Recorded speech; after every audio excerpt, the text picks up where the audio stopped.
Pour ne rien manquer, abonnez-vous maintenant. Sud Radio André Berkoff. Ça balance pas mal. Berkoff dans tous ses états, ça balance pas mal sur Sud Radio. Bon, plutôt que de taper en permanence sur les incompétents qui nous dirigent ou qui feignent de nous diriger, c'est bien, mais le mieux, je pense que c'est trouver des solutions et donner la parole aussi à des esprits lucides, c'est quand même mieux. Parmi ces esprits lucides, Nicolas Meillan, il est ingénieur, diplômé du MIT à Boston et de l'ESTP, l'École supérieure des travaux publics, spécialiste du transport et de l'énergie, et il a co-signé une tribune avec des tas de gens importants, intéressants, Henri Proglio qui était le patron de Veolia et d'EDF, Loïc Le Floch-Prigent qu'on ne présente plus à ce micro, Arnaud Montebourg. La tribune, que dit-elle ? Pour retrouver une électricité bon marché, il faut se défaire des exigences de Bruxelles. Nicolas Meillan, bonjour. Bonjour Guillaume. Alors, quelles sont ces exigences de Bruxelles? On reparle de Bruxelles, décidément, Bruxelles est partout. Les stocks de gaz dans l'Union européenne, là, sont pratiquement à sec. Il n'y a pas vraiment de solution alternative au gaz russe. L'inflation... Peut-être on peut commencer par ça. On est où l'inflation énergétique, l'inflation sur les prix du gaz et de l'électricité? L'inflation, ça c'est un peu la bonne nouvelle, donc on n'est pas obligé de s'en priver, c'est que non. Les prix avaient explosé, commencé à augmenter en juin 2021 et en apothéose pour le gaz en août dernier, 350 € du mégawattheure, fois 100 par rapport à 2020, fois 100. Là, ça s'est un petit peu calmé, puisque les choses rentrent un peu dans l'ordre, on s'est un petit peu organisé. On reste toujours 2 à 3 fois plus cher qu'avant la crise. C'est ça le problème, bien évidemment, mais on n'est plus à fois 10, fois 20, même fois 100. Et donc, petit à petit, ça devrait ruisseler dans les autres composants de l'inflation, puisque l'énergie, c'est un petit peu, à l'origine, c'est un peu la mère des inflations. Oui, il faut de l'énergie pour produire. Mais ça va prendre du temps, et le problème, c'est que du temps, on n'en a pas. Quand on regarde la trésorerie de nos entreprises, elle est au plus bas. Quand on regarde les défaillances, on est au plus haut depuis 8 ans pour nos TPE et nos PME. Quand on y regarde le niveau des stocks, ils sont au plus haut depuis 15 ans. Quand on regarde la demande, elle diminue. La concurrence asiatique n'a jamais été aussi forte. Donc vous ne croyez pas à ce que dit Bruno Le Maire, c'est-à-dire qu'on est à la veille des futures 30 glorieuses et que la reprise est au coin de la rue? Alors je crois qu'il n'y croit pas non plus, puisque depuis, il a pris un cours de maths et il a compris que quand on faisait moins 7% et ensuite plus 7%, d'ailleurs, on ne revenait pas au même point. C'est ça. Mais donc ça, je pense que cette page est tournée.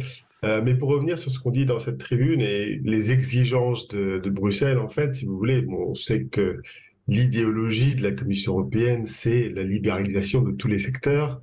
On savait néanmoins qu'il y avait des secteurs où c'est moins pertinent, c'est les secteurs de réseau, où il y a des investissements très importants. C'est le cas du ferroviaire, c'est le cas de l'eau, c'est le cas de l'électricité. On y est quand même allé à partir de 1996. Mais comme en France, on avait l'électricité la moins chère d'Europe, on a quand même choisi de continuer de protéger nos entreprises pour qu'elles puissent bénéficier de ce qu'avaient fait nos ancêtres, de ce qu'ils nous ont laissé, c'est-à-dire ce parc, le parc électronucléaire. C'est ça. Exactement. Et ça, malheureusement, ça n'a pas plu à la Commission européenne, qui a commencé à mettre en place des procédures, à partir de 2006, une seconde en 2007, pour voir si finalement ces tarifs régulés pour nos entreprises n'étaient pas des aides d'État. C'est-à-dire et faisaient de la concurrence déloyale au niveau des entreprises. Donc pour les particuliers, c'était pas un problème, les tarifs, notamment ce qu'on appelle le tarif bleu, mais pour les entreprises, il y a eu cette procédure et finalement, elle est montée petit à petit. On est arrivé avec Nicolas Sarkozy, à qui on demande de signer la loi NOM, ou sinon c'est une amende de 20 milliards d'euros.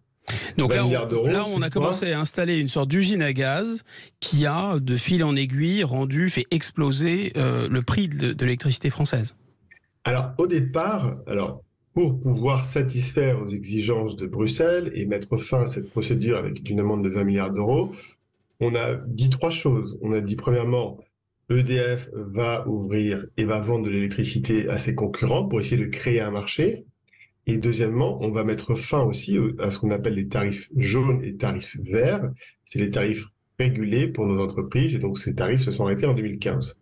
Et donc, on a créé cette arène qui, en fait, jusqu'à il y a 2 ans, ne posait pas vraiment de problème. Pourquoi ? Parce qu'avec la surcapacité qui a été mise en place en Europe, notamment par les Allemands, les prix de gros étaient plus bas les prix de gros de l'électricité entre 2012 et 2020 que le prix de l'Arenh.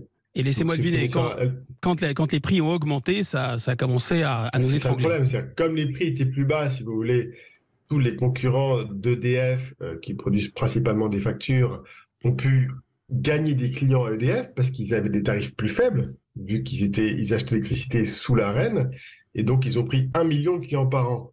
Sauf que le jour où les prix ont explosé, eh bien là, il y a une condition de réversibilité aussi dans les contrats où ils ne pouvaient plus honorer leur contrat. Et donc, ils ont demandé plus de cette Arenh à EDF. Et ça, c'est un cas qui n'était pas prévu. C'est-à-dire que Arenh, ça devait être 25% de la production d'EDF, 100 TWh. Et de toute façon, ils étaient censés investir dans des capacités de production d'électricité. L'Arenh, c'était un petit coup de pouce. Mais qu'est-ce qui s'est passé? Mais aucun d'entre eux n'a investi. D'ailleurs, il est prévu dans la loi qu'ils peuvent être exclus s'ils ne produisent pas eux-mêmes d'électricité. Il n'en a rien été.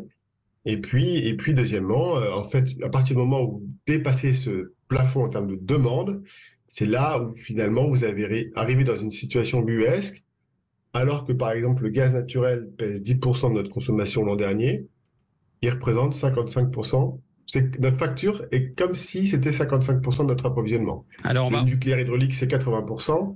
Et en fait, ça ne pèse plus que 45%. Cher Nicolas Meillan, on va marquer une petite pause et vous allez nous expliquer pourquoi on ne sort pas du marché européen de l'électricité qui nous plombe juste après. Et vous écoutez Sud Radio, à suivre dans Berkoff dans tous ses états, le face-à-face avec au programme la menace terroriste. Guillaume Bigot dans quelques instants. Berkoff dans tous ses états. 12h30, 14h, Guillaume Bigot. Et dans quelques minutes, le face-à-face. Guillaume Bigot reçoit Thibault de Montbrial, avocat au barreau de Paris et président du Centre de réflexion de la sécurité intérieure. Au cœur de la discussion, la menace terroriste en France. Mais d'abord, le mot de la fin de celui qui balance, Nicolas Meillan, ingénieur du transport et de l'énergie.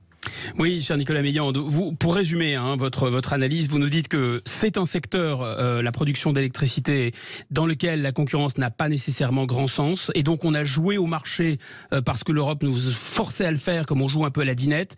Tout ça nous a coûté vraiment très très cher, un pognon de dingue.